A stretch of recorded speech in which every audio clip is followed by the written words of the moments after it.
आप देख रहे हैं रोशन पाकिस्तान न्यूज। कि मैं वाहिद शख्स होवांगा जिहड़ा कि इस मजमे दे विच बैठा है जिन्हें 500 साल भी अटेंड की सी।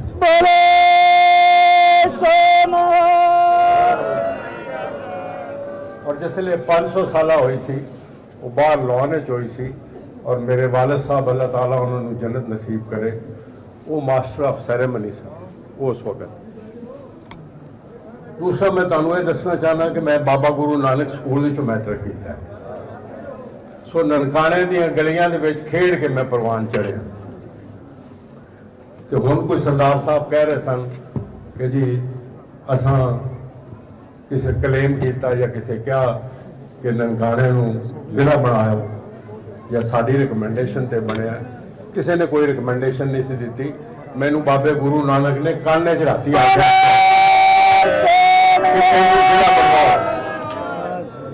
ठीक तो ये जिला जिस वक्त बनया उस वक्त जनरल परवेज मुशर्रफ साहब की हुकूमत सी और साढ़े चीफ मिनिस्टर चौधरी परवेज इलाही साहब सन। 2005 के विच ननकाने नूं जिले का दर्जा दिता गया और जेडे मेरे भरा बुजुर्ग सरदार सारे उम्र वाले ही आउंदे ने यंग तो थोड़े ही आउंदे ने सारे उम्र रसीदा ही आउंदे ने जेडे पहले आउंदे रहे ने इत्थे उन्हां नूं पहले ननकाने दे विच ते इस ननकाने बड़ा फर्क महसूस होएगा और इंशाअल्लाह ताला जिस तरह दिन गुजरते जान दे उस तरह ननकाने की इंप्रूवमेंट है जी वो होंदी रहेगी। इत्थे एक सरदार साहब ने विजे की गल की थी मैं सिर्फ तुहानू ये दसना चाहना कि जिहड़ा कॉन्सैप्ट सी जिस वक्त जिला बनाया गया उस वक्त साडा मेरा जिहड़ी साडी टीम सी उन्हां दा कॉन्सैप्ट ये सी कि अमृतसर तो बंदा चले सवेरे और इत्थे आए मत्था टेक के शाम को वापस अमृतसर चला जाए जाके अपने उत्थे घर समय ये साडा कॉन्सैप्ट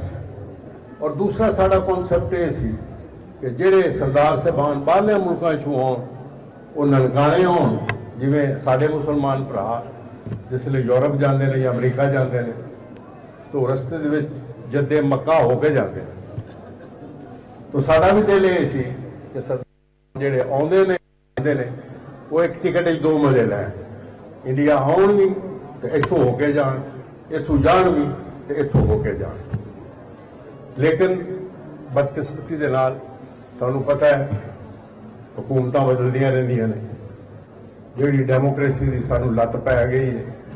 उस लत तो बाद बदलदियां रहिंदियां ने होंदियां रहिंदियां ने चेंज होंदियां रहिंदियां ने। लेकिन मैं तुहानू सिर्फ ये दसना चाहना मेरे भराओ बुजुर्गो सरदार साहबान कि इंशाअल्लाह ताला जिहड़ा ये साडा कॉन्सैप्ट है क्योंकि बाबा साडा है तुसीं बाहरों आए